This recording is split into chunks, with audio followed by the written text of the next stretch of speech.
Mae'r erthygl yma wedi ei hysgrifennu gan Anne Elis, fi'n ymweld â siop trin gwallt Elaines yn Llanrug.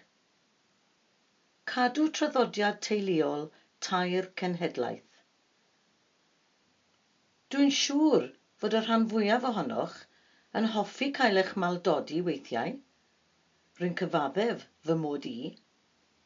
Toes dim yn brafiach nac ymweld â'r siop trin gwallt a chael rhyw awr o ymlacio pur. Yn siop Elaines, mae cadair ddi-esmwyth yn aros amdanoch. Wedi eistedd, mae cefn y gadair yn gostwng, y traed yn codi, ac o bwyso botwm cewch fasaj o'ch ysgwyddau i'ch traed tra bydd Vicky yn golchi eich gwallt. Pleser pur. Dyma Jones yw rheolwr y salon, ac fe holais am ychydig o hanes y busnes, a dyma ddywedodd.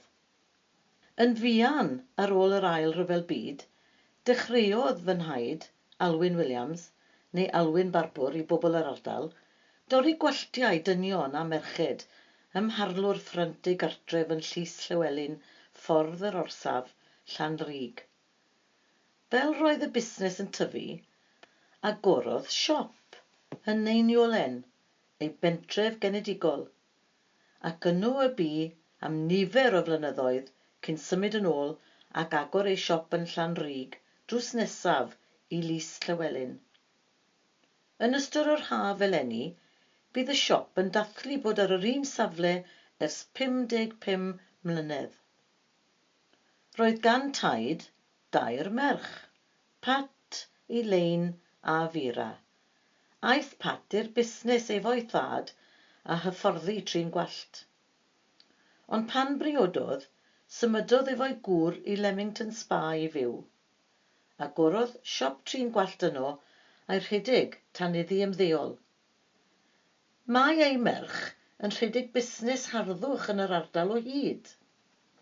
Bu Vera yn gweithio yn y siop yn Llanrug hefyd, a'i merch hithau yn darlithydd yn yr adran gwallt a harddwch yn y coleg yn Llandrillo.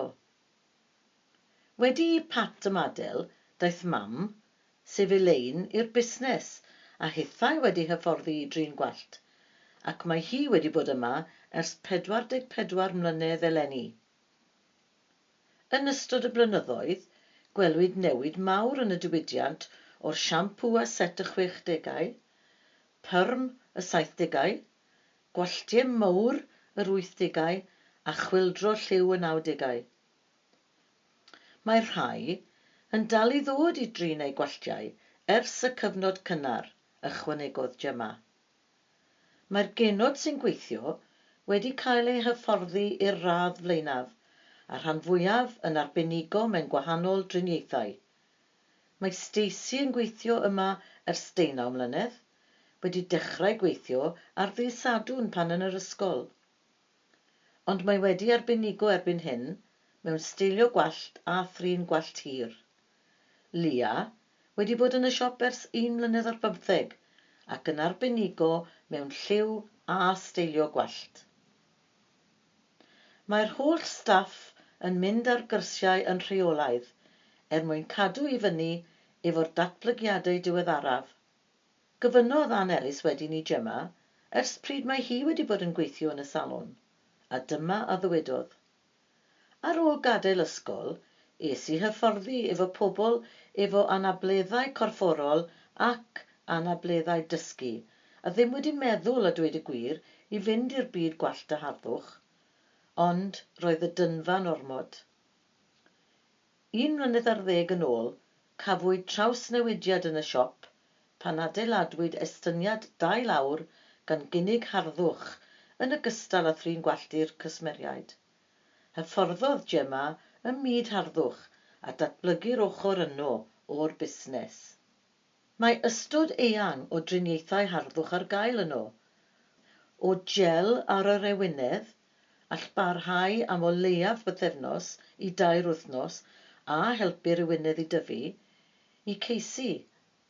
Math o facelift heb fynd o dan y gillell, drwy defnyddio therapi golau. Dyma erbyn hyn yw rheolwraig y salon ac mae 19 o ferched yn gweithio iddi. Mae y rhan fwyaf ohonynt yn genod lleol ac yn Gymru Cymraeg. Mae'r busnes yn ffynnu dan law Dyma a chydweithio hapus rhyngddi hi a'r staff. Ond be am ei gobeithio i'r dyfodol? Dyma a ddywedodd Dyma. Rwy'n teimlo'n gryf bod angen codi delwedd trin gwallt a harddwch.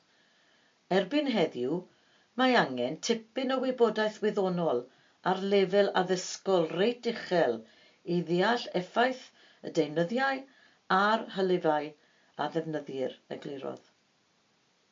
Mae oriau agor wedi newid mwyn y merched sy'n gweithio, felly mae'r siop ar agor tan 8 ar y nos Fercher ac ar y nos Fawrth tan 6:30 wedi 7 mwyn i'r bechgyn a'r dynion sydd ddim yn gyfforddus bod yng nghanol y merched i gael torri eu gwaltiau.